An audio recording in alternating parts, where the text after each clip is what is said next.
فیویکول، جسے انسانوں نے ایجاد کیا، لیکن اللہ رب العزت نے تو اس انسان کو پیدا کیا جس نے فیویکول جیسی بے زبان چیزوں کو استعمال میں لانے کا دماغ دیا، جو بولنا بھی جانتا ہے، چلنا بھی جانتا ہے اور اپنی تمام ضرورت کو خود سے پوری کر لیتا ہے۔ انسانوں نے جس چیز کو پیدا کیا وہ تو محض اپنے کام میں استعمال میں لایا جا سکتا ہے، ٹوٹے پھوٹے انسانوں کو جوڑ نہیں سکتا۔ ٹوٹے پھوٹے بے زبان چیزوں کو ہی ایک دوسرے سے چپکائے رکھنے میں تعاون کرتا ہے۔ کرسی پر بیٹھنا تو گوارا ہے انسانوں کو، لیکن اپنے عہدے کو سنبھالنا نہیں جانتے۔ ویسے کرسی پر بیٹھنے والے کو بھی یہ فیویکول 5 سالوں کے لیے ہی چپکائے رکھتا ہے۔ ویسے بھی آرام کرنے والے انسانوں کو اپنی گدی پر جمے رہنا پسند ہے، اور انہیں 5 سال تو کیا، وہ اپنی مرضی پر فیویکول کی مدد سے کافی صدیاں بھی گزار سکتے ہیں۔ شاہی کرسی سونے کی ہو یا چاندی کی، اس پر ہیرے جواہرات بھی چپکانے کے لیے فیویکول کی ہی مدد لی جاتی ہے۔ مولانا صاحب کی گدی ہو یا کسی نیتا کی کرسی، تو آخر کرسی ہی ہے۔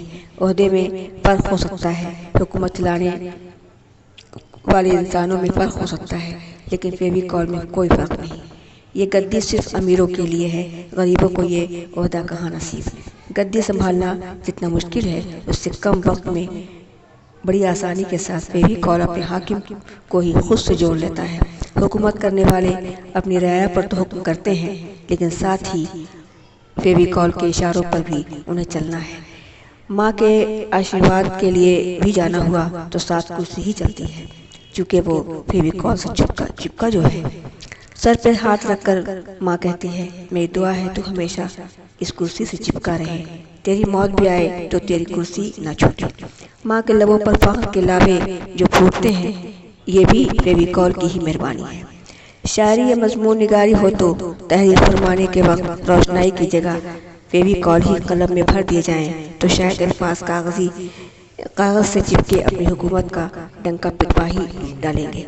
ذہن میں بے پناہ الفاظ ہوں گے تو اس کی مدد سے شاعری اور مضمون نگاری کو بھی کاغذی دل پر یوں ڈھالا جا سکتا ہے جس طرح فیویکول نے انسانوں کو امیری غریبی سے جوڑے رکھا ہے، اور جوڑنا ہی تو اس کی خاصیت ہے۔ فقط الفاظ کو جوڑنا ہی نہیں، بلکہ تمام الفاظ خوبصورت تخلیق کی شکل میں نمایاں ہوں تو تخلیق کار کے لیے باعث فخر ہے۔ شاعری بے وزن ہے تو اس وقت بھی فیویکول کی مدد لی جائے تو فکر کا معیار بڑھ سکتا ہے۔ فکر کا ہی معیار پیدا کرنا تو اہم ہے، فکر نہیں تو شاعری یا مضمون نگاری کہاں ہونے والی ہے۔ نئی نسل کے رہنماؤں پر بھی یہ لازم ہے کہ غزل کی دنیا پر قبضہ کرنا ہے تو شاعری سے قبل اوزان کا سبق یاد کریں۔ بحر میں زندگی ہے تو بے وزن شاعری نہیں ہوگی۔ ادب کی بات تو ادیب ہی سمجھتے ہیں، فیویکول کہاں۔ یہ تو اس وقت کام آئے گا جب ہر انسان سچے الفاظ کی اہمیت کو سمجھ سکے گا۔ دانشوروں کی دنیا بھی وسیع ہے، پڑھے لکھے فیویکول کی مدد کے بغیر اپنی کرسی پر جمے ہوتے ہیں، اور کم پڑھے لکھے لوگوں کو تو زبردستی چپکائے رکھنے کے لیے فیویکول کی ہی مدد لینی ہوگی، اور ہم سبھی نہ چاہتے ہوئے بھی ایک فیویکول کی ہی مدد سے ہی تمام دنیا پر راج کرنا چاہتے ہیں۔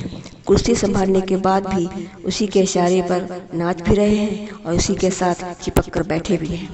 نچانے والا کوئی اور نہیں، وہی فیویکول ہے۔